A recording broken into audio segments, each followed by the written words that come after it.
Flight 193, arriving Kansas City, Missouri. But this is no routine arrival. Flight 193 carries Dr. Hastings Kamuzu Banda, President of the Republic of Malawi. Kamuzu the Lion, who as a youth had been educated in the United States, coming back in the spring of 1967.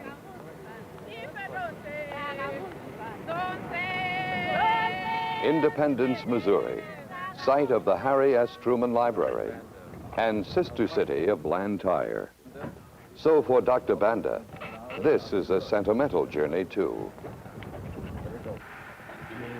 Now a tour of the Truman Library, which had been established to preserve the official papers and historical materials of the years when Harry Truman was President of the United States.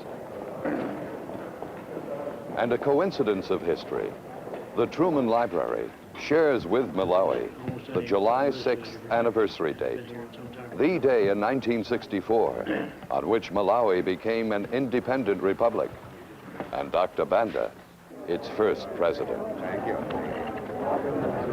Glad to meet you, sir.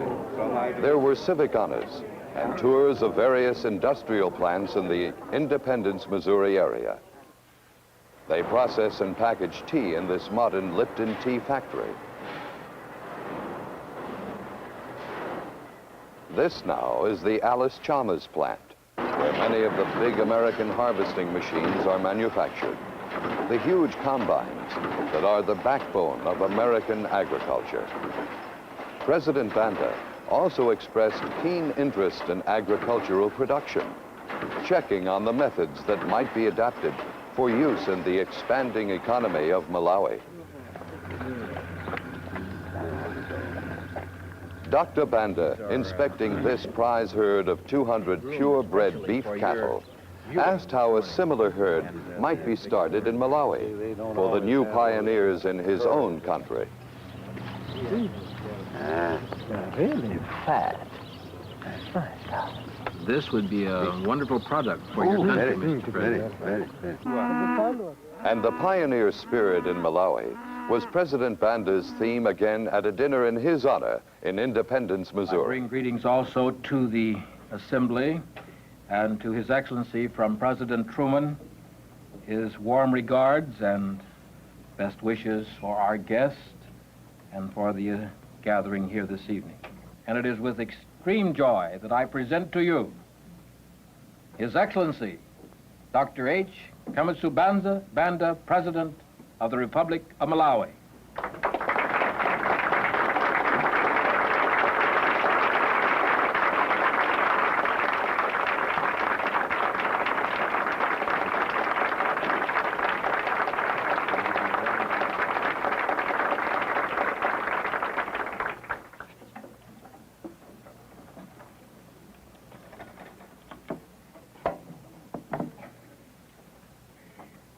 Mr.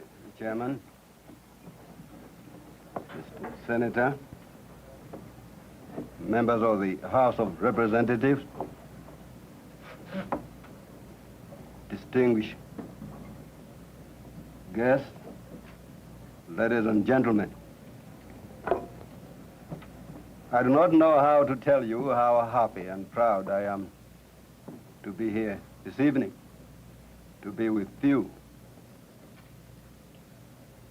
The chairman has told you a number of good things about me, but I'm very, very glad that he didn't tell you about some of the bad things about me.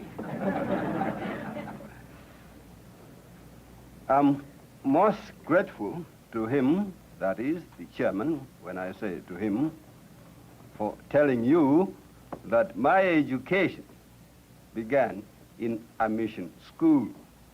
As I told those who were at the lunch this afternoon, I am a strong believer in youth and in women.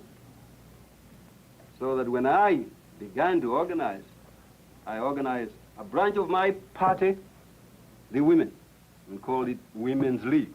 And another branch, youth, the Youth League. And these women and my youth, when I was in Guero prison, carried on my work. Before I came back to Nyasaland, white men and black men in Nyasaland could not sit together on the table and talk, let alone eat and drink. But I've broken all that up. Every time I organize a function, I invite white men, I invite Indians. When I say Indian, I mean East Indian, not American Indian. By isolating the white men of South Africa, by refusing them to land in our countries, we Africans. No. I want the South African whites to come and visit Malawi to see how their fellow whites are living in Malawi. Two, the majority of white men in South Africa, and even Rhodesia, know the Africans only as a servant, cooking for them, drawing water for them, working on them. And the type of African with whom they all come in contact is the type they probably found in the old days. They do not know that an African can behave as a lady and a gentleman. You understand? And therefore, but if those of us who had the opportunity of going to universities, becoming ministers, can prove to them, those South Africans, that an African can be just as educated, civilized, cultured, and refined as any one of them, even better sometimes, then the wall of Jericho of apartheid will begin to crumble. And it's already beginning to crumble in the Union of South Africa. I repeat, ladies and gentlemen, shouting at each other between black African leaders and white will not solve the problem.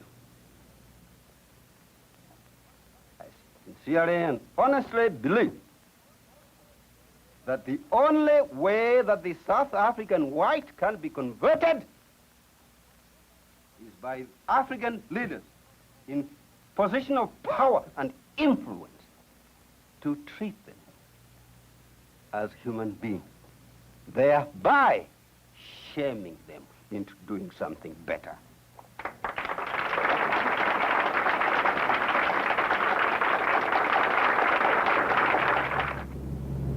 Then on to Washington, where President Lyndon Johnson had invited President Banda for a luncheon at the White House.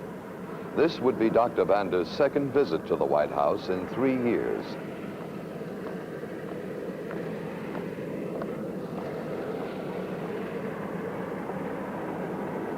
At the airport, he was greeted by United States Chief of Protocol James Symington and Bridger Katenga, Malawi ambassador to the United Nations.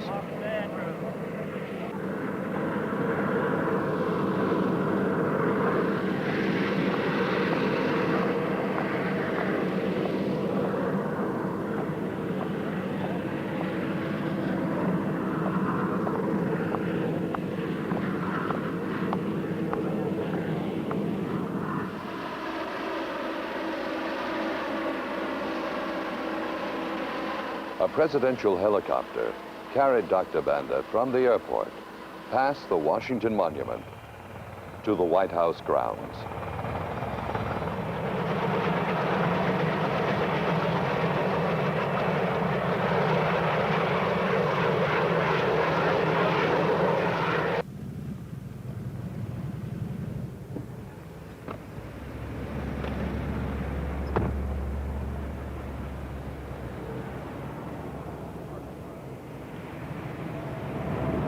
Then he proceeded by limousine to the main entrance of the White House. President Johnson was at the door to meet the visiting president of Malawi.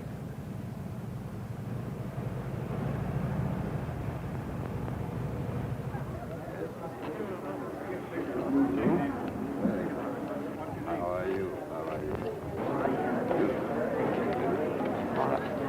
I see you.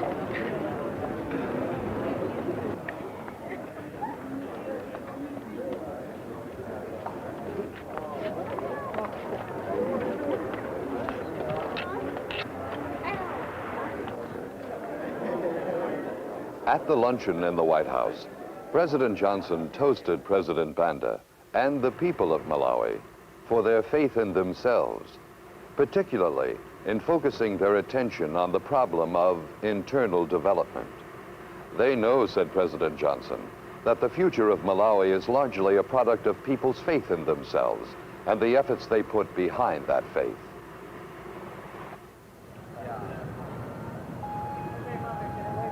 Blair House, residence for visiting dignitaries, was set aside for President Banda's use as his Washington residence during his stay in the United States Capitol.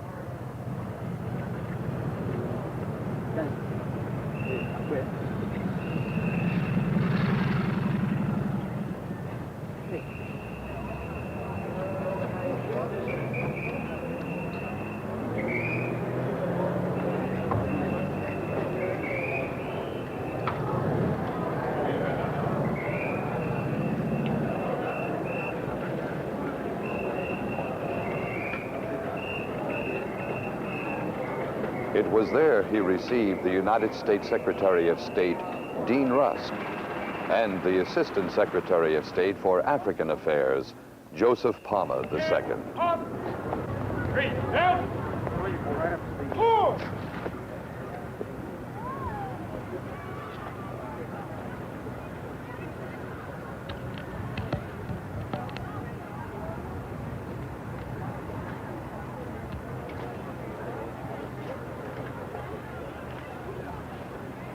Then another sentimental journey, a side trip to Arlington National Cemetery outside Washington to place a wreath at the grave of the late President, John F. Kennedy.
That evening, a reception given by the Embassy of Malawi at the Shoreham Hotel in Washington.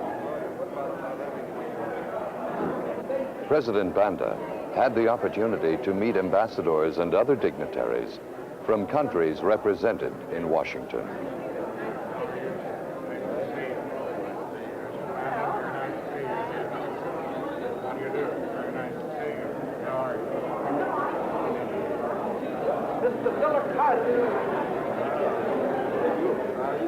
Mrs. Dean Rusk, the wife of the United States Secretary of State, was among the many guests who attended.